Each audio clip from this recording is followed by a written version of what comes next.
What's up, guys? Welcome back to the channel. So last couple videos we've been working on these brakes. We finally got them solved. The last video you saw was us machining the hub.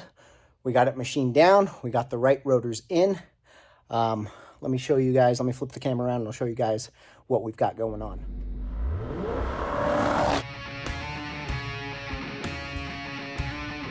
Built with soul, not just steel. You see here, we used our mini lathe, got a nice machined lip all the way around, perfectly even. So these are the new rotors that are specifically for this brake kit here.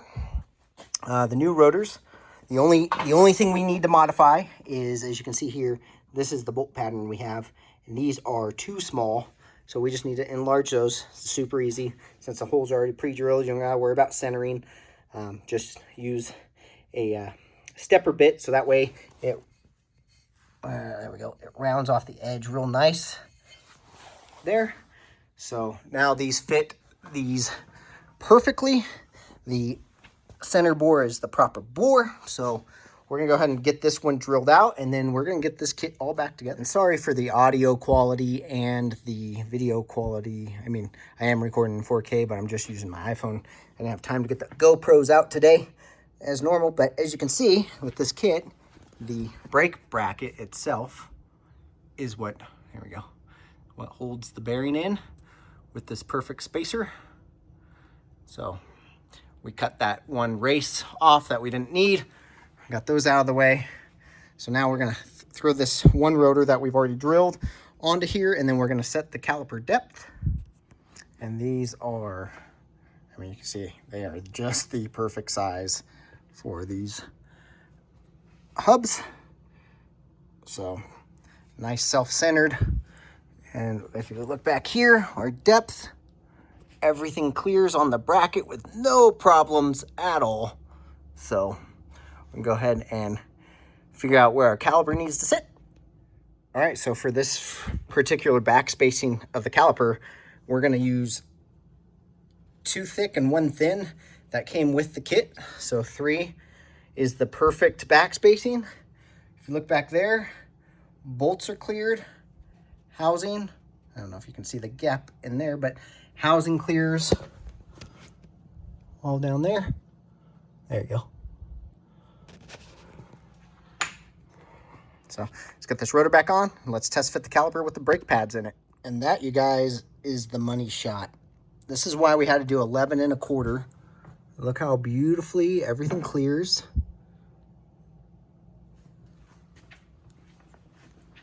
Pads are perfectly lined up with the rotor. We have more than enough room here, so once we bleed the brakes, we're not maxed out on a forward position, nor are we maxed out on our bottom, so we'll compress these two to take up the gap on each side so it's nice and centered. Nothing hits. Uh-oh, if we can get in here and see it without blinding everyone.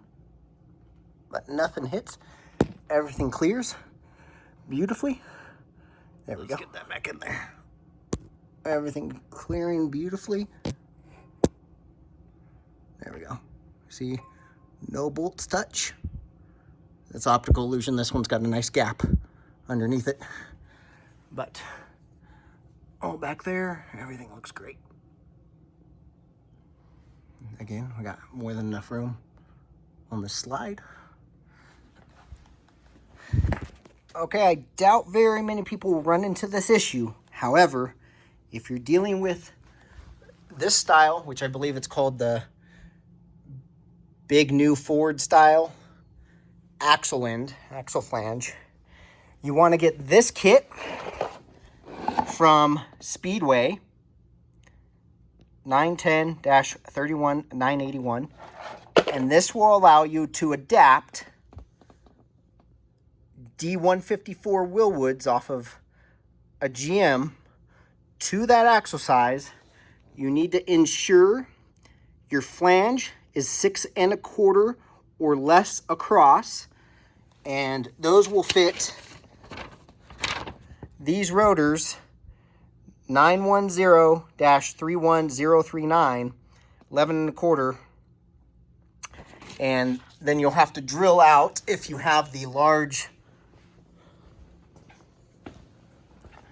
diameter like I do, you'll have to drill out the holes. And you see how nice and beautifully centered those holes already come out. They're real easy just to enlarge just a little bit, but you'll need to enlarge those to fit over your lug nuts, your studs. But that allows you to adapt to 4 9-inch with D154s. You guys, this brake job has been a journey. Like, if you've watched any of the prior videos, I recommend going and watching them, see kind of what issues we've ran into. But this Frankenstein rear end is finally solved. Took a little time, a little research, a little bit of fabrication, but we got it working. And now we're just going to put on the brake lines. We're going to bleed all the brakes, and we're getting ready to ship this thing off to the customer. They are going to finish having somebody do paint, body, and all that. We're just getting it running and moving on its own power for them. The shifter is in. I'll lower the car down real quick, show you guys the shifter, show you the motor one last time before we call this series a wrap. As you can see, this project still has a long ways to go. We got the quick shift ratchet shifter in place. We got, or quick silver, I believe it is. We got all their gauges working, tied into, those are all autometer gauges. We got all the gauges working. We got the gas pedal in. We got the throttle cable adjusted to the right length, cut down to the right length, resized, and everything's working there. We got all the wires that we could get to wrapped up for them nicely. This thing came in with just wires thrown everywhere, bare wires. We've wrapped them up. We built them a custom waterproof fuse block. And he's got some spare spaces for extra fuses. We did dual electric fans for them, all tied into the ECU. Sorry, the ECU is down here. We got it nice and tucked. It's a little dirty right now, but it's all nice and tucked in there. The front wheel woods have been done. There's a video on that. Those were way easier than the rear because the front end's not a mutt on this thing. We've got all the QA1. Everything's a little dirty because it's been outside.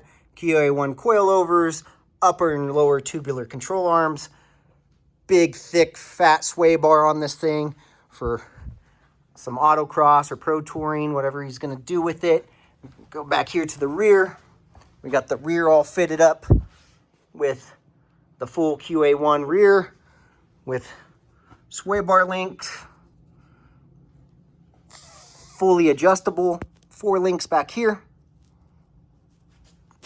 We already had this thing running in a prior video. You can check it out to hear how this thing sounds. It sounds pretty sweet. Of course, right now it's running straight pipe back to about the rear axle. We had to cut the exhaust because the builder that built this before literally welded the exhaust from the long tube headers all the way back one piece. So there was, basically you have to unbolt the headers from the engine to drop any of this exhaust out, and the exhaust was in the way of the new QA1 rear end.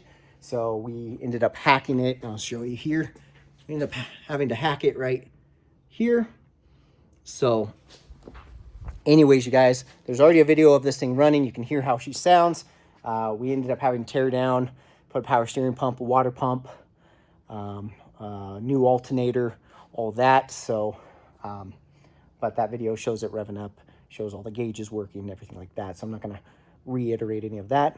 For now, this is JP Street and Performance, where dream cars are built, not bought. From the first cut to the final pass. I'll catch you on the next project. Thanks, guys.